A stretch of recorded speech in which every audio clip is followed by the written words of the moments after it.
Hi guys, thanks for tuning in to another video on Forgotten Weapons. I'm Ian, and today we are taking a look at the transition from the Bergmann No. 1 to the Bergmann No. 2 pistols.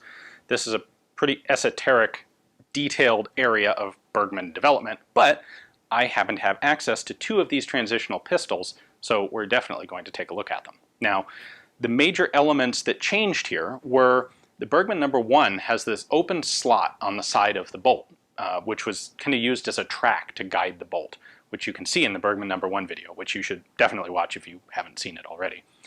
With the No. 2s, they wanted to get rid of that open track because it's just a problem. It's a little, well, obviously it's a way for dirt and gunk to get into the gun. It allows malfunctions. It's not a good final design.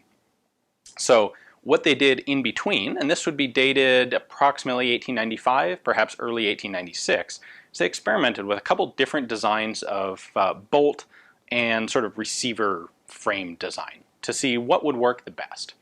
Now we know that these pistols are early transitional from this period because we also see them with this big thumb-shaped magazine opening latch, which you'll see here on the No. 1, and appeared on nothing else after these guns. So why don't we go ahead and take a closer look at these, and you can see exactly what the before and what the after was, and you can take a look at a couple of the experiments in the middle.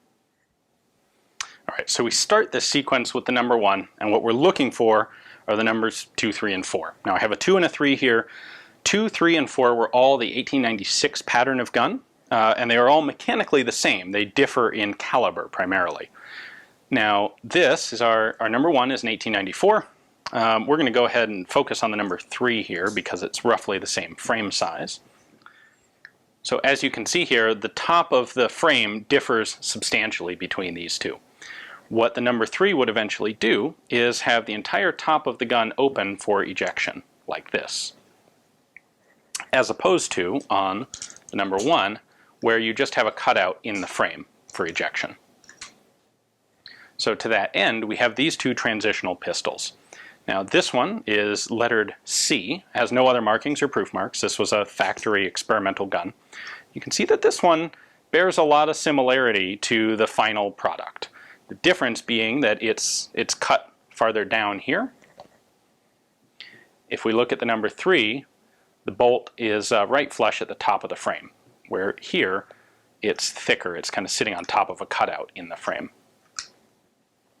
We have another transitional gun here. This is letter D, which is a slightly different design. On D, we have more of a rounded bolt inside the frame here. Now, presumably there was also an A and a B, and I offhand have no idea what the exact design of A and B were, but clearly the factory was experimenting with a couple different ways to make this transition. You'll notice they're both closed here on the side of the frame, as was the No. 3. That's the ultimate goal. It's just a question of what's the best way to do it. I misspoke. C actually is proof marked as well, although D is not. So there are our two examples of in the white factory experimental transitional Bergmanns between 1894 and 1896, which would be between numbers 1 and 2.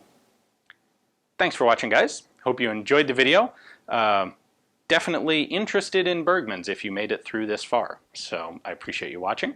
And if you are interested in this sort of footage, please consider checking out my Patreon account. It's funding from folks like you guys, which makes it possible for me to travel around and visit some of these collections and bring you guys some really cool pistols like these.